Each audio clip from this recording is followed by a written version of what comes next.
जिंदगी की शाम ढलने को है। किसी बात पर पत्नी से चिक चिक हो गई। वह बड़बड़ाते घर से बाहर निकला। सोचा कभी इस लड़ाकू औरत से बात नहीं करूंगा। पता नहीं समझती क्या है खुद को। जब देखो झगड़ा, सुकून से रहने नहीं देती। नजदीक के चाय के स्टॉल पर पहुंचकर चाय ऑर्डर की और सामने रखे स्टूल पर बैठ गया।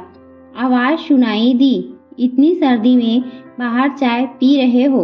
उसने गर्दन घुमाकर देखा तो साथ के स्टूल पर बैठे बुजुर्ग उससे मुखातिब थे।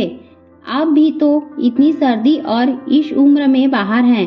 बुजुर्ग ने मुस्कुराकर कहा, मैं निपट अकेला, ना कोई गृहस्थी न साथी। तुम तो शादीशुदा लगते हो। पत्नी घर में जीने नहीं देती। हर समय चिक चिक, बाहर ना भटकूं तो क्या करूं? गर्म चाय के घूंट अंदर जाते ही दिल की कड़वाहट निकल पड़ी। बुजुर्ग पत्नी जीने नहीं देती। बरखुरदार जिंदगी ही पत्नी से होती है। 8 बरस हो गए हमारी पत्नी को गए हुए। जब जिंदा थी कभी कद्र नहीं की। आज कमबख्त चली गई तो भुलाई नहीं जाती।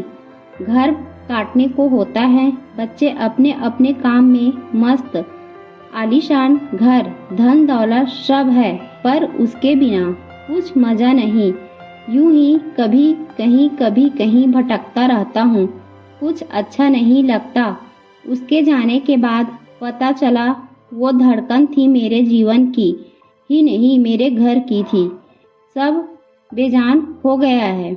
बुजुर्ग की आंखों में दर्द और आंसुओं का समंदर था। उसने चाय वाले को पैसे दिए, नजर भर बुजुर्ग को देखा। 1 मिनट गंवाए बिना घर की ओर मुड़ गया। दूर से देख लिया था। डबडबाई आंखों से निहार रही पत्नी चिंतित दरवाजे पर ही खड़ी थी। कहा चले गए थे, जैकेट भी नहीं पहना, ठंड लग जाएगी तो। तुम भी तो बिना स्वेटर के दरवाजे पर खड़ी हो। कुछ यूं दोनों ने आंखों से एक दूसरे के प्यार को पढ़ लिया और मुस्कुराते हुए अंदर चले गए।